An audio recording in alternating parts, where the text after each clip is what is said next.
Ready? So we're going to talk about a variety of topics, history, propagation, band plan, and operating techniques, antennas, and brief Q&A afterwards. 6 meters has been a part of amateur radio for quite a while, and really goes back to the 1920s, when we had an allocation from 56 to 64 megahertz, and that was part of the 200 meters and down allocation we were given way back when that part of the spectrum was thought to be a wasteland. Little did they know. And in 1927, it was reduced to 4 megahertz from 56 to 60. And on March 1st, 1946, it officially became 6 meters sandwiched in between channels 1 and 2. Of course, channel 1 went away, and we were right behind channel 2 in the spectrum. And in 1947, that became an international allocation for ITU Region 2.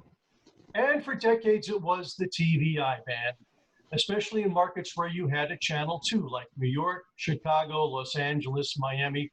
I remember a stray back in 1972 in QST about an engineer at channel 2 in Detroit, and part of his responsibility was handling TVI complaints. And one time he got a response from a lady who said, "I'm getting interference from a ham radio operator, and I know what his call letters are. His call is CQ6. So that's kind of the way things worked back then as far as TVI and 6 meters is concerned. Now, there's some areas of the country, like Rochester, New York, which didn't have a channel 2. Their 3 main VHF affiliates were channels 8, 10, and 13. So that became an early hotbed of VHF activity. So depending on where you lived, you could do 6 meters very easily, or you had to be very discreet about it because of the possibility of TVI, and we all know how that used to go. Now we're going to talk about some of the propagation on 6 meters, and when there's no exceptional propagation, you have ground wave, and that's usually good for about 200 to 250 miles or so. Factors can come in like altitude, the gain of your antenna, how much power you're running, and so forth. Usually from my own experiences, I've been able to work out into Pennsylvania about 200 miles or so from my QTH. I've also gone down into Delaware, Maryland, up into Massachusetts, Connecticut. And in fact, one morning during a VHF contest, I even worked KGP, the Grid Pirates in West Virginia. Of course, it didn't hurt that they were well above 4,000 feet above sea level and they could hear my signal, but that gives you an idea of what ground wave can do.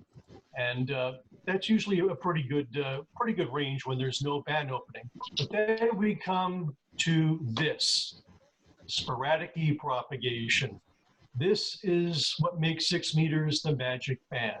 As you see in the diagram here, the red line is the F2 skip, which is what most of us are used to on HF. That can propagate a signal all over the world. But the blue one is the sporadic E. Goes in the E layer of the ionosphere and comes back down to Earth. Now, the reason they call it sporadic E is very simple. You never know what's going to happen. It could happen a minute from now, an hour from now. You don't know. That's why it's called sporadic E. What happens is part of the E layer in the ionosphere gets ionized and it reflects signals back to Earth. And a lot of studies have been done on sporadic E, and we still don't know very much about it. Why it happens necessarily, how it happens, or things like that. It's a very mysterious thing. It's a phenomenon that we don't know much about, but we as ham radio operators can certainly take advantage of it, and we certainly do. Now, with sporadic E, you can work distances usually between 600 to 1,400 miles in any mode. AM, FM, CW, sideband, and FT8. Just about anything will do during sporadic E opening. And sometimes you can get more than one hop. You can get a multi-hop opening, and that can bring about coast-to-coast DX. I've worked California. I've even worked England on FT8 on 6 meters. So you can get multiple hop openings, sometimes 2, 3, and even more, which is rare, of course, but you never know, it can happen. And when you do have a sporadic E opening, the signals are usually very strong. And it doesn't matter what you're running. You can be running 20 watts to a dipole. You can be running something very simple. It doesn't really matter. I can give you an example. When I was down in Southern Virginia working visiting with Dave, N2AAM. And he was running, I think, something like 20 watts to a discone antenna. And we worked VY0RR and Nunavut on an island in James Bay in Canada, which is probably over 1,000 miles to the north. And the signals are very good. We had no problem copying each other. That gives you an idea of what Sporadic E can do. And as I said, it can happen anytime. You don't know. The best way to find out if there's an opening, call CQ. It doesn't matter what kind of station you're running. When the band is open, they will hear you. And it can be on CW, sideband, or FT8. Just get a signal out there. And there's also beacons you can listen to, which we'll talk about a little later, to give you an idea if there's propagation or not. But that's the big thing about getting an opening and finding out there's an opening. Put a signal on the air, because if everybody's listening, you don't know. And as the opening is going along, usually it's about 600 to 1,400 miles. But sometimes the skip zone will shorten to about 350, 400 miles. And that can mean that the opening is starting to draw to a close. I have a very good example of that. This is a QSL from W8OP in West Virginia, Fairmont, West Virginia. It's in the northern part of the state, about 80 miles south of Pittsburgh.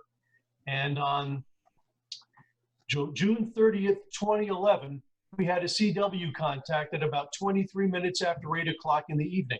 Now, what's so special about that? Well, on the QSL, he wrote to me, "Thanks for the QSO, Bob. New grid and new state. When was the last time you ever heard somebody working New Jersey for a new state? I was his 47th state. He only needed Alaska, New Hampshire, and Delaware to complete his work to all states. Turns out that he's in that zone in between ground wave and the normal length of a Sporadic E skip, which is about 600 miles. As the crow flies from my QTH to Fairmont, West Virginia, is about 330 miles. So that's what happens, but you have to hit it at the right time. There's evidence there. You can get those shorter contacts, but it's very iffy. Timing is everything. But generally speaking, 600 to 1,400 miles is what it will get you.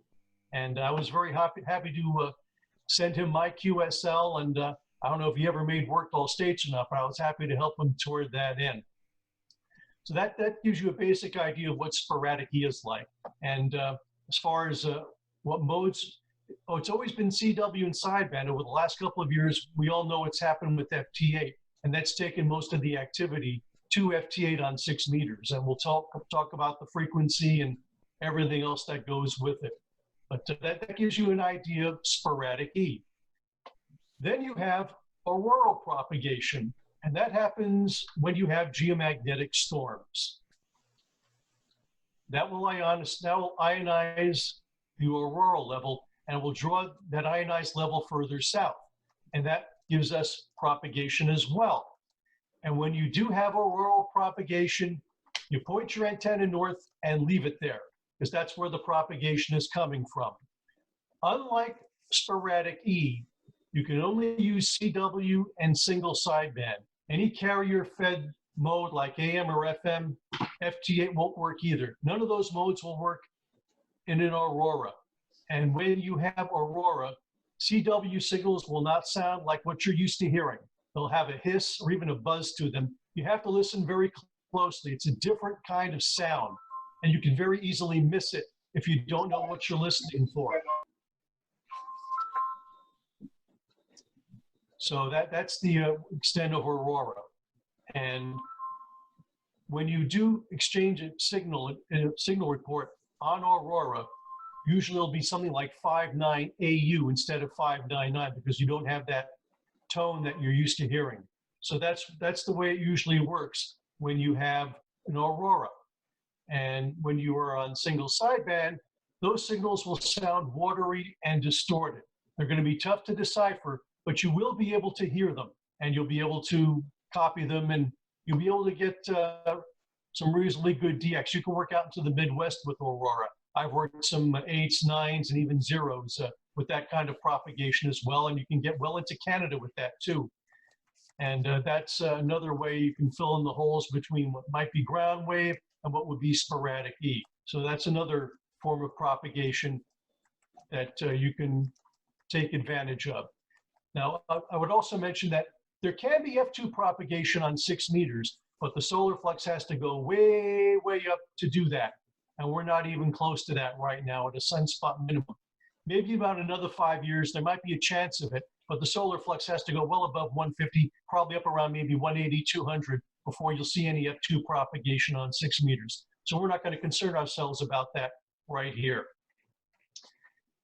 Now, as far as the band plan for 6 meters goes, you have 4 megahertz. So you've got a lot you can do in those 4 megahertz. And here's a list of the various frequencies and what to do and where. The bottom 100 kilohertz of 6 meters is CW only. That's it, just CW. And you usually find the beacons between 060 and 080. And when you are working this time of year on 6 meters, assuming you understand CW, it's a good place to listen because you might be hearing beacons coming in from other parts of the country. And usually those beacons are low power. They use a fairly simple antenna. So they may not be very strong, but you can hear them. And from 80 to 100, most of your weak signal CW work is done right there. Usually pretty close to the 100 area is where you'll hear a lot of the CW on 6 meters. And like I said, prior to the advent of FT8, there was quite a bit of CW activity on 6 meters. In fact, over the years, I've heard stations from the Azores and the Canary Islands on 6 meters CW. Unfortunately, I wasn't able to work them, but they are there. And sometimes you'll get that kind of an opening over the water. So it's useful to know. Now, 50.1 to 50.3, that's where most of your business will take place on sideband. The DX window is from 50.1 to 50.125. If you're operating there, it's usually to work a DX station. You're not supposed to make domestic contacts in that 25 kilohertz stretch of frequency. Now, if you're a DX station, you can call CQ on CW or sideband there, and I'm sure you'll probably raise a pileup when the band is open.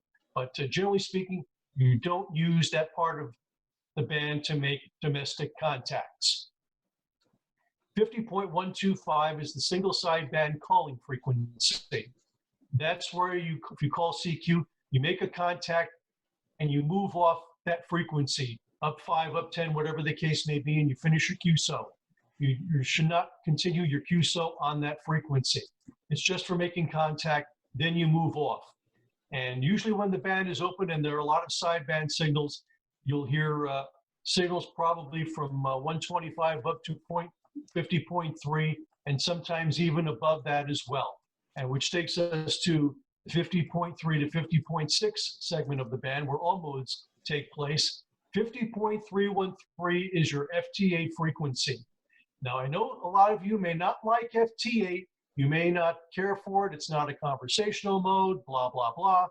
However, if you want to work some worthwhile stuff on 6 meters, you're probably going to have to learn how to use FT8 these days because there's a ton of activity on FT8 when the bands are open. There still will be some sideband in CW, but like everything else on HF2, the majority of the action is on FT8 at 50.313. There's also talk about expanding that FT8 to 50.323 for DX, but nothing really has come of that yet. It's still in the discussion phase, but for now, 50.313 is where you want to go for FT8. And for 50.6 to 50.8, there are various non-voice modes. They can run packet. They can run some other things in there. And the interesting part of the band is 50.8 to 50.1. Radio remote control. You know those radio-controlled boats and cars and planes you've seen? That's what that is. There are some hams out there who hold a technician license specifically for that purpose. Radio remote control of things like cars and planes and things like that. There is some activity there. Above 51 megahertz, you've got the Pacific DX window. This is where you'll find the JAs on those rare occasions when they do come in. 51 to 51.1, that's where they hang out. And above 51.1, you have simplex and repeaters, both digital and FM. The simplex calling frequency is 52.525. That's where you go for your simplex FM contacts. FM repeaters are spaced at 500 kilohertz down, minus 500. And I'm really not sure how much FM activity there is on 6 these days, but there are some 6-meter repeaters out there, and you can maybe do some business there as well, especially if you have a sporadic E opening. So that's the basic band plan for 6 meters. And there's plenty of room, as you can see, for a lot of different activities. Now we talk about antennas and how to get on 6 meters. Before I do that, let me just talk about some of the radios and all, because the band has evolved quite a bit from 50 or even 60 years ago. 60 years ago, you used to have primarily these Gonset communicators, Heath lunchboxes. Clegg had some AM gear out there as well. I think there was a company called Polycom that made rigs for 6 meters as well. These were all AM receivers and transmitters. The Gonset, as we all remember, had a tunable receiver and a crystal controlled transmitter. And that was used primarily for what we used to call civil defense. Aries used to use them as well. They were good for local use. And sometimes you would use that as a band opening as well. You'd be able to work distances with those radios as well.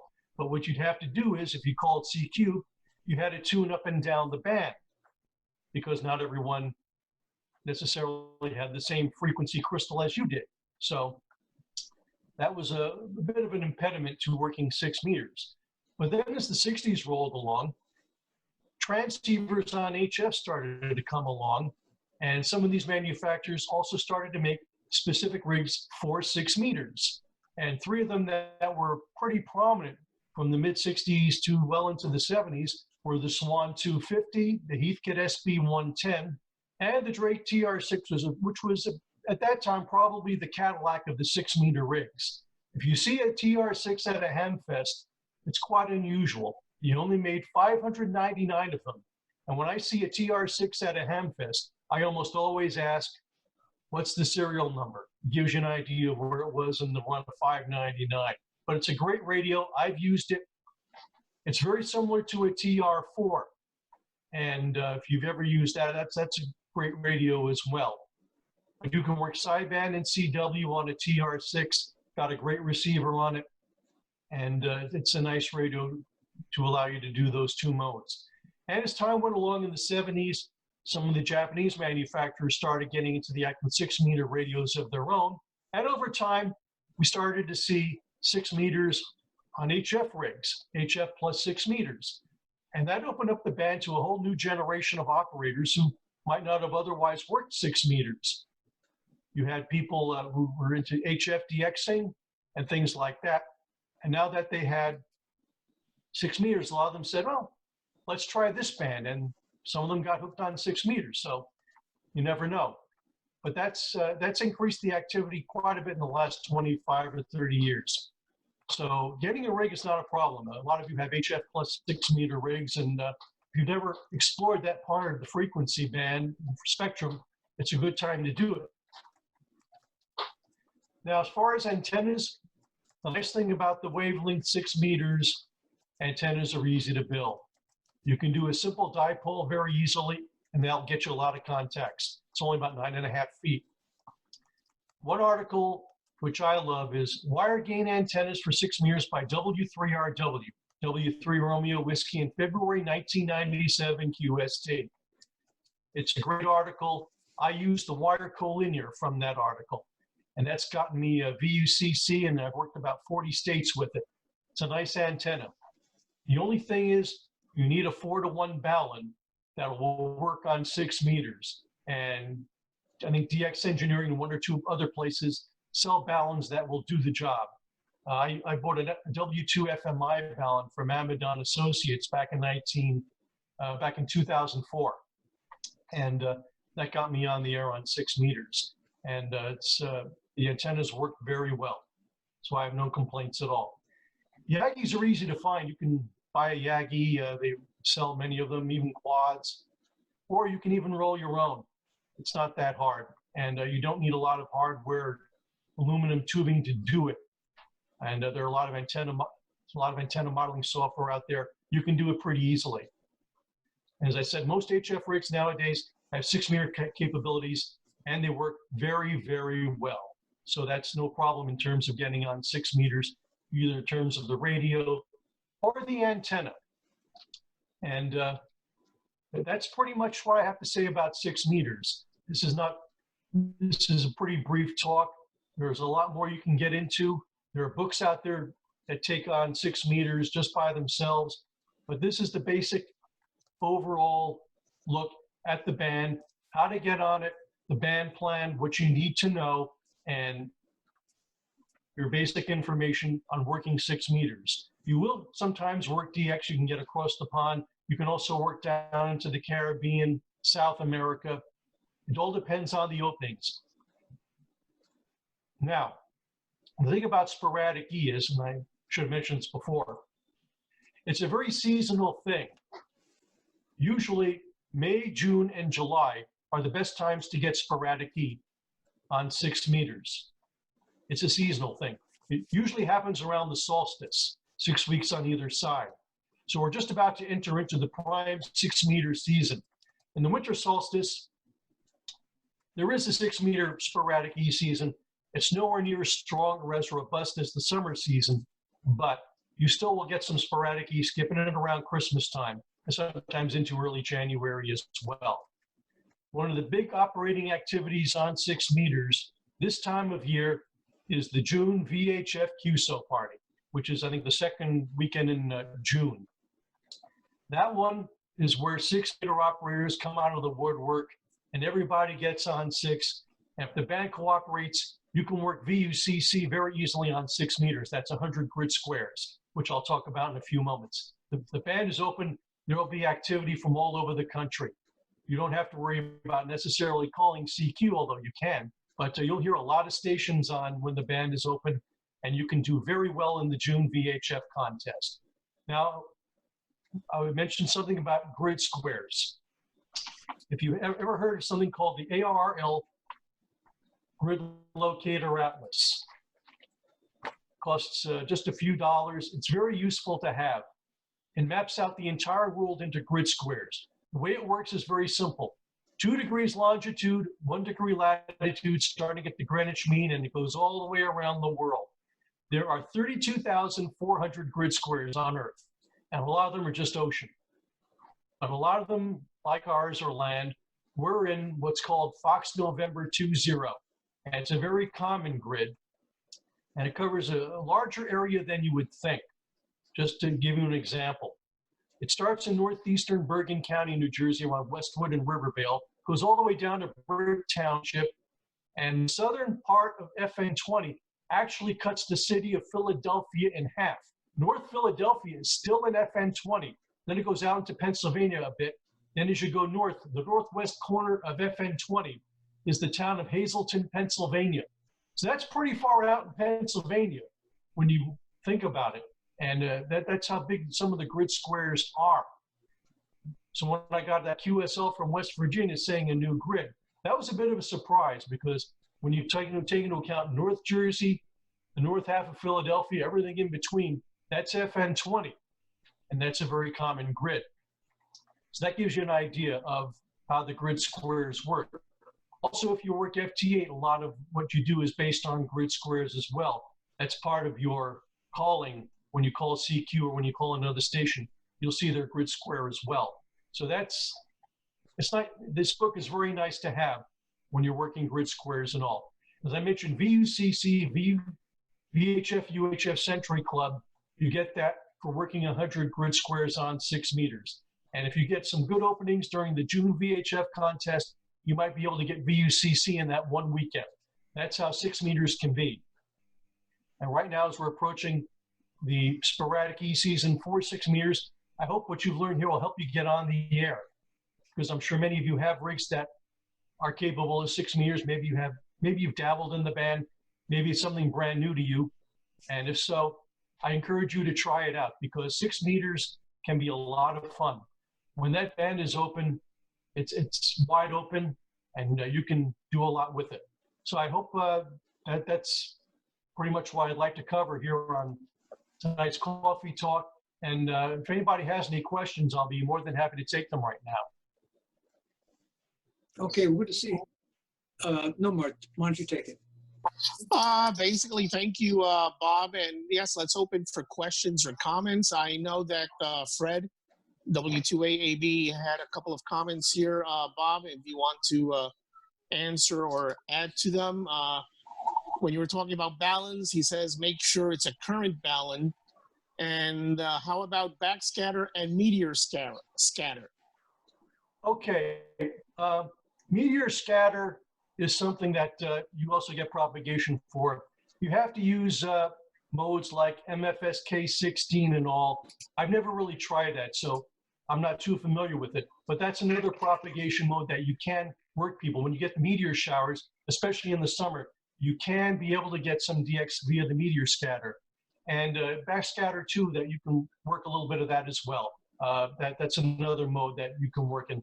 I've never really done much with it, but that's another thing you can do as well. I have a question.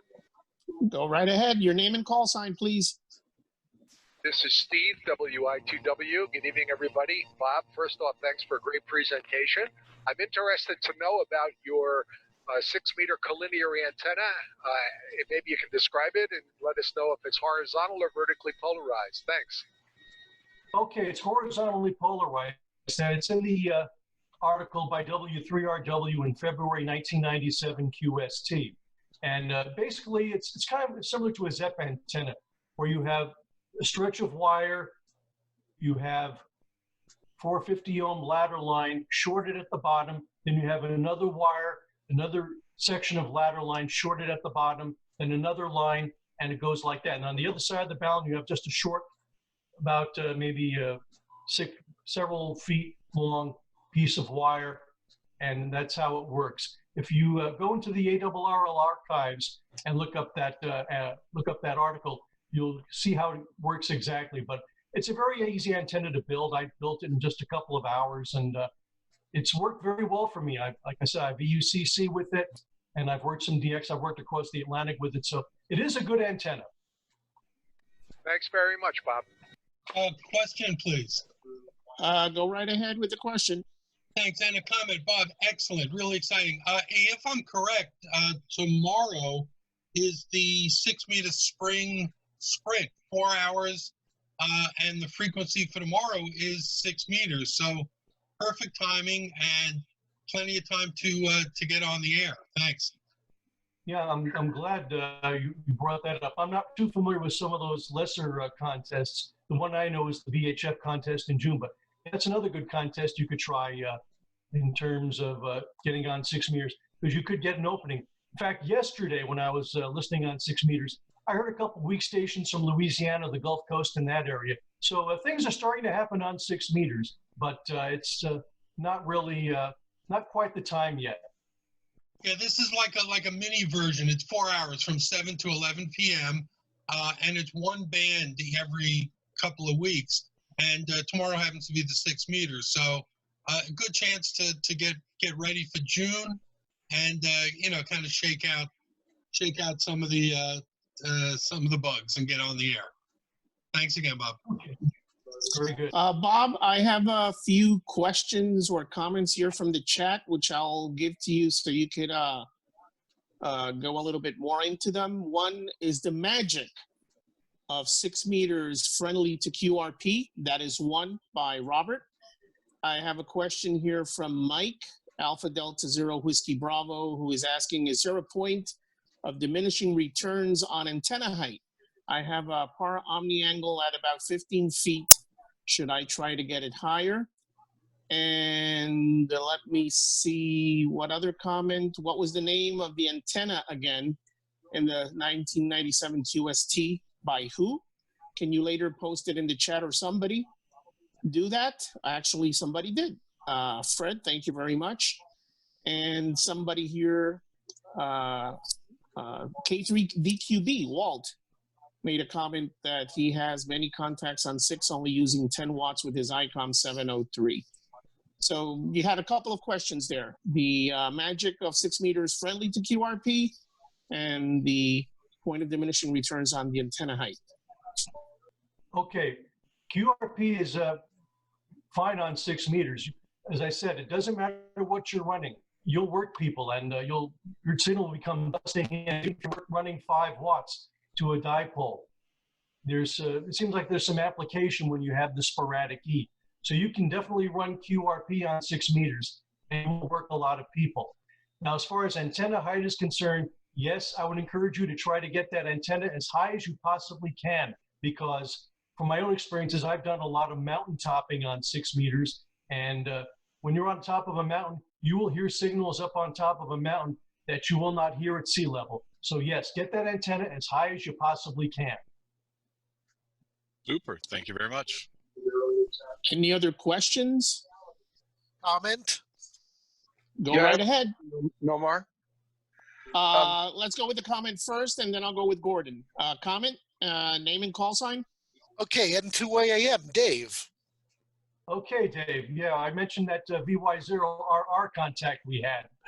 Yeah, that's true. But another thing I will tell you, an anecdote to what happened when I was on 6. I was living in Virginia at the time, had a Yaesu FT736, which put out a grand total of 10 watts on 6 meters, had a disc cone antenna. So we're talking about an omnidirectional unity gain antenna at about 25 feet on a mast. And it was a nice, lazy summer afternoon, and did this twice, 2 summers in a row with that minimal setup. I worked in the Azores and the Canary Islands in the South Atlantic on 6 meters. So it's when you have the Sporadic E skip, and in this case it was probably double hop Sporadic E or even F2, you can do phenomenal things with the minimal antennas and low power, and that's why they call it the magic band. Over. Yes, and I remember that setup very well myself. Yeah, I remember the comment about the guy in Nunavut. It was over a weekend, and you were visiting me down in Virginia at the time, and the guy started coming in Saturday afternoon, and the next morning when you revved up the 6 meter radio, he was still coming in at 8 or 9 o'clock that next Sunday morning. Bob and I had a joke between us ever since that weekend. I'd say, Bob, when are you visiting me in Virginia again? Because you know you'll bring the 6 meter opening when you do. Yeah, we certainly had a lot of fun with that. Very cool. Okay, there was a correction on the article, 1997. Thank you, Fred. Fred is keeping track of a lot of people in the chat. I appreciate that. There was a question also, which was clarified. There was a question about who can operate on 6 meters, basically anyone with a technician license or higher. And I know Bennett has a question or comment for the group, but before Bennett, let's go with Gordon. Okay, yeah, I'm trying to get my comment in between my dog yelping, so forgive me. So, two things. One is, when the ARRL ran the, and I thought for a few years after, the 6 meter sprint may have a different time frame. It may not be 7 to 11. It might be 5 to 11, but you're only limited to 4 or 5 hours. I can't remember what they did, but I would just check the rules. That's all I'm saying about tomorrow night. But in the meantime, I'm really glad, Steve, you mentioned it because I'm excited. I might actually try my hand at it. I've got 2 5-element beams up on 2 different rotators that aren't exactly wonderful right now, but I can make them work. One of the things I wanted to ask you, Bob, was have you ever had tropo enhanced propagation? And one of the things I can say is I've had tropo enhanced propagation that's combination. In other words, not only do you get the ducting, but then you'll get, Sporadic E off the end. Because, I've worked the West Coast and there was no possibility of double hop. So I looked at the weather troughs later and noticed that through the Ohio Valley and beyond, there was a nice trough for me to use.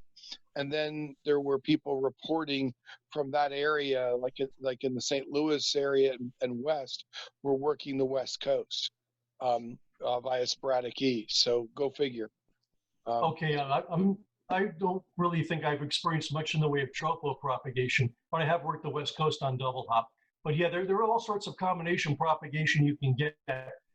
Even if you have a high sunspot activity with F2, you could also have combination F2 Sporadic E. And when you get down toward the tropics, they have something called trans-equatorial propagation, which is near the equator. And if you can get a double hop E signal down there, you can even get further into South America. It doesn't happen all that often, but that's another possibility as well. So yeah, there's some other different propagation modes that sometimes do turn up on 6 meters as well. That's a good addition. Yeah, one other thing I can suggest is if the bands are like deathly quiet on 125, I don't have a problem with people who are having a back and forth QSO as long as their transmissions are reasonably short. They listen for breakers and such, because very often that's how you find out the band's open, is that two guys are gassing on 125. The other thing you can do today that a lot of us have that many didn't have in former years is that you can use the DX spotting networks, and you can watch those beacons, and you can, when I say watch them, you can see them on your pan adapter. Similarly, you can see other QSOs going on. So, I don't condone or condemn people hang out on 125 as long as they behave. And as a personal preference, I don't, because I don't need to. I can watch on 125, but I do want to get some attention sometimes from people beyond. And so all I can expect to do is maybe spot myself, unless I hang out on 125 itself. But I just want to get your thoughts on that. Over. Yeah, that's a good point as well. I started working on the band long before there was such a thing as a pan adapter or spotting networks. So yeah, those are very good tools you can use as well. And as I said, there's a lot of action on FT8, so a lot of that is often rendered moot, because when you are calling CQ on FT8, everything is right there in 15 seconds. So that's another thing to consider as well. Okay, it's Ben at KO2. Okay, thank you very much, Bob. Very nice presentation. I do want to make a couple of points. The band has been open already recently. This morning was open to South America. So there are short openings now that are happening if you check around. And as you mentioned, a lot of radios have 6 meter capability, but some people may not realize that some of their wire antennas, maybe their 40 meter antenna, may work on 6 meters. If your radio has a built-in tuner, all you have to do is make sure an antenna is connected to the port, whatever 6 meters would be connected to, and then try to tune. It might work for you. And I'm only using I'm using a 200-foot dipole, my multi-band dipole. I'm using that on 6, and my 160-meter inverted L. So right now I don't have any dedicated 6-meter antenna up, but I've worked down into Florida. Florida's been open as well. So you don't necessarily need a 6-meter dedicated antenna. Also, the UN has been on, the United Nations in New York, or UN. So if you've never worked them, they've been on a lot recently on 6 meters. They have some limited operating bands on the top of the building. They're not allowed to put up really big antennas for some of the lower HF frequencies, but they were on 6, and another ham friend of mine got them to be on 12 meters for the first time today. So they'll also be on 12 meters, at least FT8. I don't know if they're going to be trying to work phone as well. So, and I think the sprint is Saturday from 7 p.m. to 11 p.m. our local time. So with that, back to you, Nomar. Thank you very much. Appreciate it. By the way, for those of you that have access to the chat, a lot of good information there is coming out as well. There's a lot, so I won't be bringing all of it up, but you can always check there and it's available to you. Very good stuff. I also had Dave, KD2JIP, who has a comment. Go right ahead. Hey, Bob. Thanks, for a great presentation. And I just wanted to mention real quick, you had mentioned FT8 as being a good weak signal mode on 6 meters. JS8 is also a great mode. I don't have experience with it on 6 meters, but I have experience with it on other bands. And it's keyboard to keyboard conversational, but it takes advantage of the weak signal properties of FT8 on which it's built. Yes, I'm not sure what frequency they congregate on, but as I said, 50.313 is the FT8 frequency for 6 meters. Like I said, JS8 is pretty new, and I haven't seen anything as to a watering hole for JS8 just yet. Okay, thanks. Any other questions or comments? I did have one more comment. This is Bennett. Sure, go right ahead. A lot of people may tune over to 6 meters and not hearing anything, not thinking that anybody's there, but you never know who's lurking. So there could be lots of people lurking or listening on 6 and just nobody transmitting. That's very common. If you're able to listen and be able to transmit there, throw out a CQ, and you'd be surprised if you'll receive a response. Yeah, that's how you have to do it sometimes. I've got a comment. Steve, WI2W. Go right ahead, Steve. So I've been participating with Barra on their VHF contest for a lot of years now, as well as Bennett and a bunch of other guys. And when you get a good 6 meter opening, it's like working an HF contest. I've been on sideband and had run rates that were comparable to a really good HF contest. So when 6 is open, it's open, and man, is it a lot of fun. And it doesn't matter what you're running either. You can run QRP or high power, big antennas, small antennas. You'll work contacts. You'll make a lot of QuSOs, especially during the contest weekend. So that's something I'm sure you could look forward to because during the middle of June, that's prime season for Sporadic E, and you can really clean up on that weekend. Okay, anyone else? And I have a few comments here on the chat that I want to share with everybody, just in case you haven't seen them. Fred, W2AAB, has worked 47 states and 7 DX entities with 100 watts and a dipole on 6 meters. KG5THG says that even if you don't use FT8 or WSJT or JT alert, and JT alert can be used to monitor for openings when you're away doing other things. That's a good tip. Robert, KC2WYH, thank you for a great presentation. And I think the bug has hit Fred, W2AAB, because he's asking about anybody that has a nice 6 meter rig for sale. So that's what we have. Bob, you had a comment. Go right ahead. Yeah, thank you very much. Great presentation. I've got an ICOM 718. It does not have 6 meters in it, but I purchased a transverter from the Ukraine, and it was relatively inexpensive. And with a Moxon antenna on FT8, I worked California, no problem, when the band was open. Thank you. Yeah, that's not surprising. I had a couple of California QuSOs on CW. I worked Steve, WB2WIK in Los Angeles, New Jersey expatriate, and he's very active on 6 meters. In fact, he has a background on 6 meters going back to the 1970s when he and K2OWR used to go out to OWR's house out in Morris County, and he has top of a mountain there, and they used to clean up during the VHF contest. So yeah, that's not unusual. Anyone else with a comment question for Bob? Bob, do you have any audio of either K2XR or calling CQ, or maybe some Meteor Scatter or better yet Aurora contacts? Those audio tracks are pretty awesome. Yeah, I don't have any of that at all. In fact, my shack, I'm very limited because I don't have internet access in my shack. So I'm kind of limited as to the things I can do in there. Okay, one last shot. Anyone else with a question? How about a general comment? Take a look at the number of people that showed up here tonight. According to my count, it's 63. I think that's a record for a presentation for the club. To make you even feel better, Van, 63 now because some people have signed off, but I was reading up to a maximum of 70 a little while ago.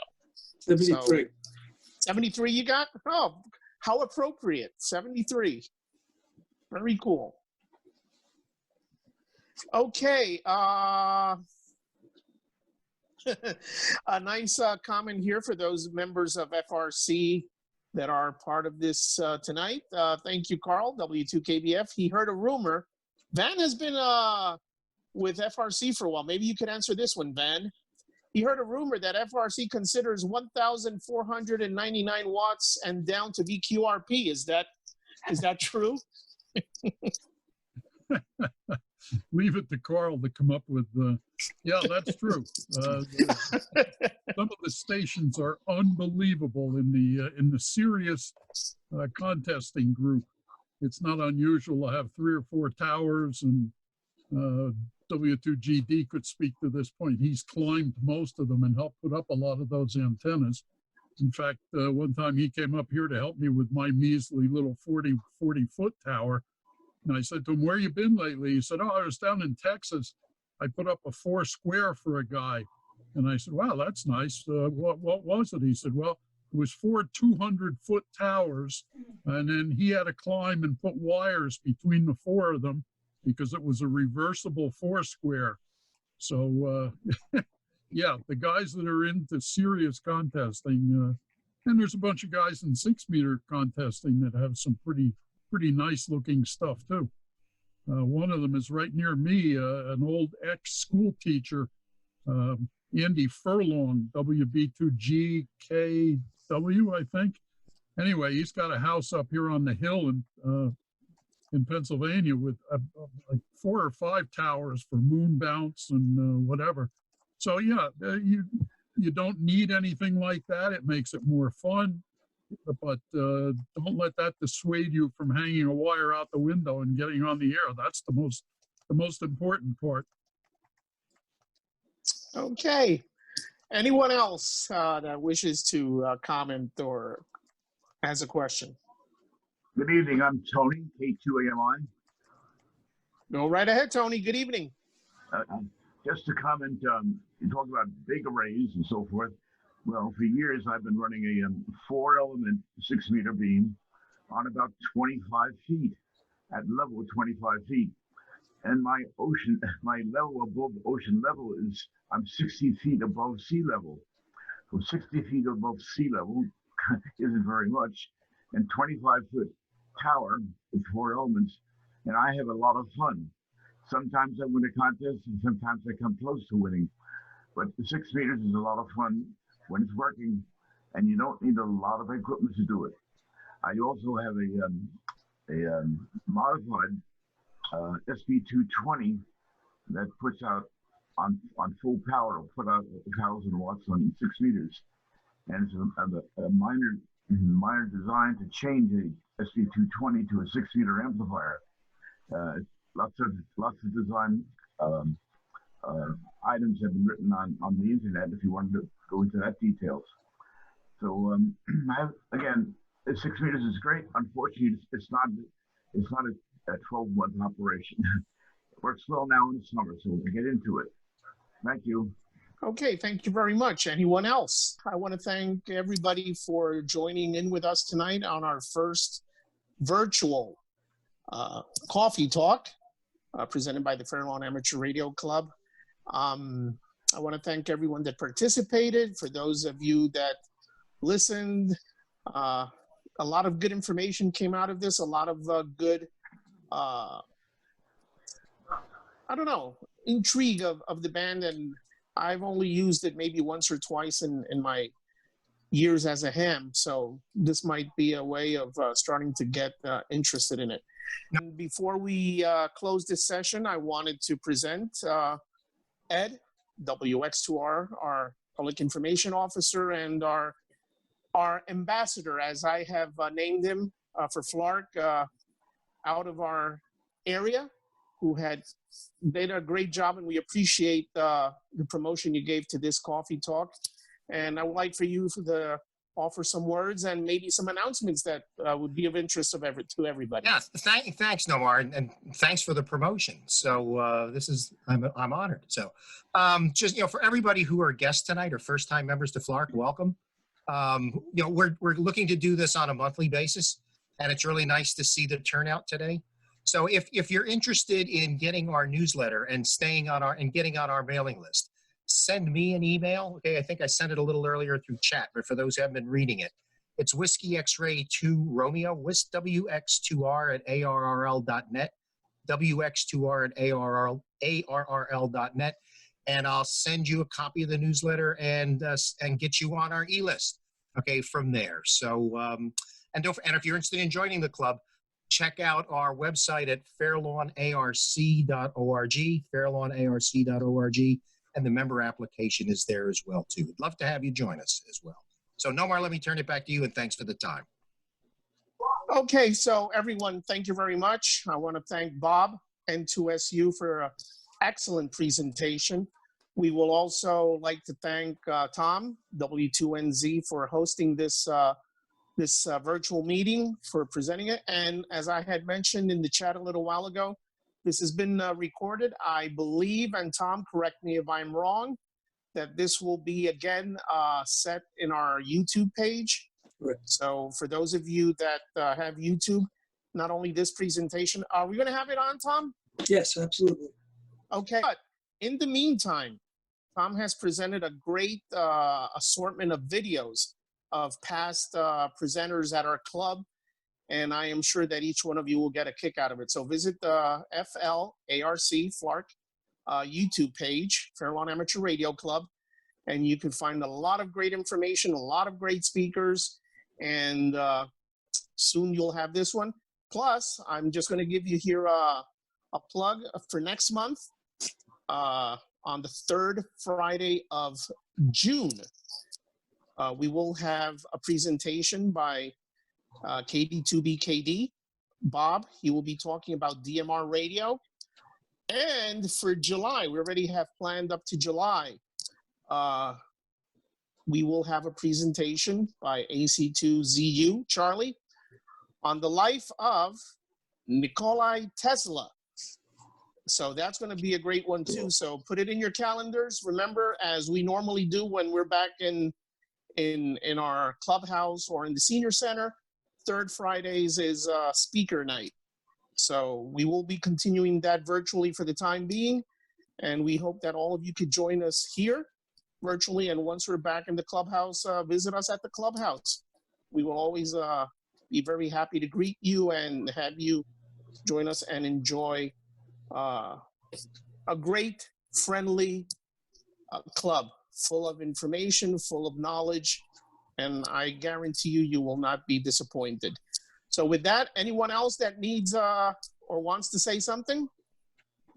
I just finished my virtual donut. I finished my virtual coffee, actually, and I'm here, and it was an espresso. Everyone, thank you very much. If you have any comments. This is KD2BKD. I've been doing a DMR presentation, just verifying that it's going to be June 19th, because I saw June 12th someplace, so just verifying that. Well, this was the only one that we did out of our third Friday speaker schedule, as we normally do. Okay. But you will be falling into the speaker series. So that's going to be on the third Friday of June. All right. Anything, do you want to do like a little teaser of what to expect? Basically, I'm going to go over DMR, how it differs from analog and programming a radio, what additional stuff you need there, information. Have some screenshots of programming a TYT MD380. And then I don't own an Anytone HT or radio, DMR radio, but I'm going to attempt to, and I have some screenshots of that, of what it should be. So just basically programming radios, and maybe some, at the end, just talk about some hot spots and then questions after that. So that's what I have planned for them. We're looking forward to it.